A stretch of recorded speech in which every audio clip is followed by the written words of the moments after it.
وَإِنَّكَ لَتُلَقَّى الْقُرْآنَ مِن لَّدُنْ حَكِيمٍ عَلِيمٍ۔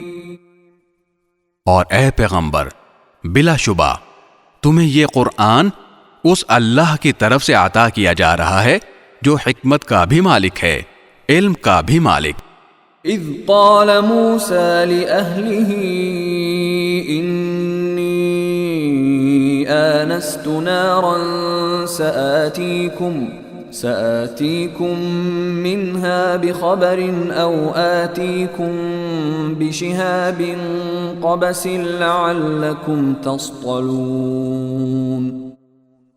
اس وقت کو یاد کرو جب موسیٰ نے اپنے گھر والوں سے کہا تھا کہ مجھے ایک آگ نظر آئی ہے، میں ابھی تمہارے پاس وہاں سے کوئی خبر لے کر آتا ہوں، یا پھر تمہارے پاس آگ کا کوئی شعلہ اٹھا کر لے آؤں گا تاکہ تم آگ سے گرمی حاصل کر سکو۔